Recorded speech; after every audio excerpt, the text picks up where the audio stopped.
આજે વિશ્વ રંગભૂમિ દિવસ ના એવોર્ડ શો 12મી એવોર્ડ શો થયો. હવે સુરેશ દ્વારા આ એવોર્ડ શો ને દાદી દાદાના સમર્પિત કરે. આપને આ કેવું લાગ્યું? કેવું અનુભવ રહ્યો? મને લાગે છે કે લાગણીની રીતે તો કંઈક વર્ણન કરવું બહુ મુશ્કેલ છે, કારણ કે લાગણીઓ એટલે પણ જે સમજું છું એ અનુભવાય.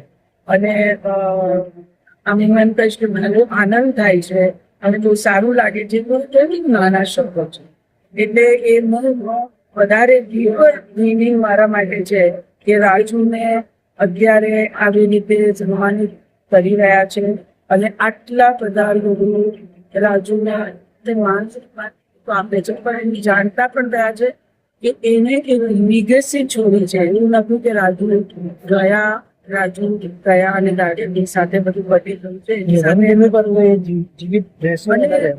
જે પણ જે બનાવ્યું છે અમદાવાદ થિયેટર ગ્રુપ, જેના મિત્રોએ અહીંયા કાર્યક્રમ રજૂ પણ કર્યો, એટલે એ એક લીગસી છે જેમાં સૌથી વધારે સાથીઓની એની સાથે જોડાયા છે રાજુની યાદો સાથે.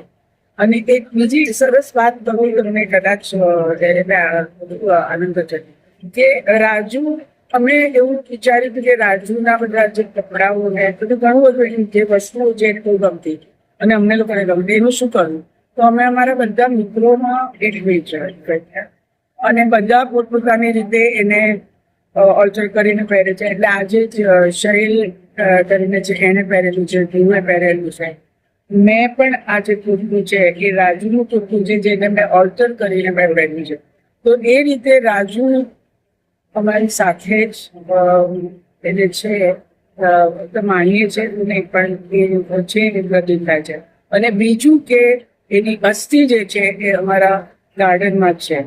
અને એ કારણ કે અમને લોકો એને નદીમાં નથી કરી, કારણ કે રાજુ નતા માનતા કે એ નદીમાં કરી શકાય, અને એટલા માટે અમે એની પર પારિજાત વાવ્યા છીએ. રાજુ દાદા તો આપણી સ્મૃતિની અંદર રહેશે. આપના તરફથી નવોદિત કલાકારોને કોઈ સંદેશો આપતા હોય?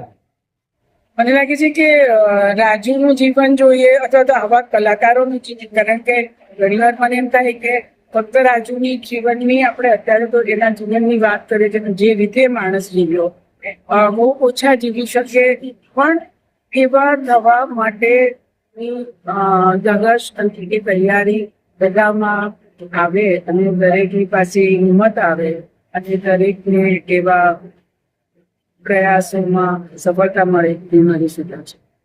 તો આભાર.